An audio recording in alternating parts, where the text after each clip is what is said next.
नमस्कार, मी विशाल पाटील काळे।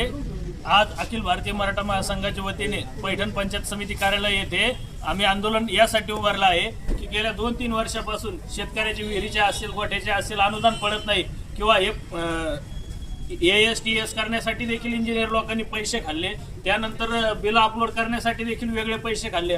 अशा असताना देखील 2-2, 3-3 वर्ष झाली शेतकऱ्यांची बिल पडत नाहीत आणि शासन शेतकऱ्यांना कुठेतरी आधार मिळावा, गाय गोठा घेऊन 2 गायी पाळून शेतकरी कुठेतरी त्याच्या संसारात हातभार लागावा म्हणून केंद्र आणि राज्य शासनाने मिळून ही कल्याणकारी योजना आणली होती। परंतु प्रत्यक्षात हे प्रशासनात बसलेले जे गोचिडे गोठ्यामध्ये गायीचे रक्त गोचिड पितात, पण हे प्रशासनात बसलेले गोचिड हे शेतकऱ्यांचेच रक्त पिऊ लागलेले आहेत। आणि मी मध्यंतरी मॅडमला चर्चा करताना विचारलं की तुमच्याकडे किती बोगस GST बिल आलेले आहेत, जे की यांचे जे एजंट लोक आहेत यांच्या नावे चुकीच्या दुकानात दाखवून शासनाची आणि शेतकऱ्याची फसवणूक केलेली आहे।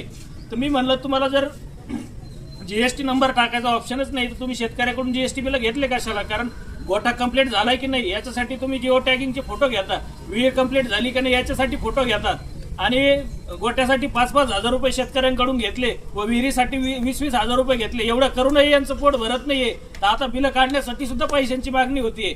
आता यांनी नंबर वाईज समजा जे काम आधी झाले यांचे पैसे आधी पडायला पाहिजे होते, परंतु यांनी याच्यामध्ये मागचे पुढचे मागे असे करून याच्यामध्ये खूप मोठ्या प्रमाणात भ्रष्टाचार केलेला आहे व ज्या दुकानं कुठेच अस्तित्वात नाही अशा दुकानांची GST बिल जोडले आणि हे बिल देण्यासाठी शेतकऱ्याला GST बिलाची सक्ती केली। शेतकरी म्हणे आम्हाला दुकानदार GST बिल देत नाही, येतं हे म्हणे आमच्याकडे पैसे द्या, आम्ही तुम्हाला GST बिल उपलब्ध करून देतो।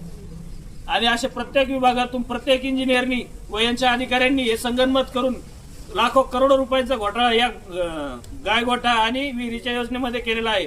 सिमेंट रस्त्याच्या बाबतीत बोलायचं झालं तर तिथेही तेच केलेलं आहे। म्हणून या सगळ्या भ्रष्ट अधिकाऱ्यांवर कारवाई होण्यासाठी व या शेतकऱ्यांचे पैसे तात्काळ खात्यात जमा होण्यासाठी आज आम्ही आंदोलन करत आहोत।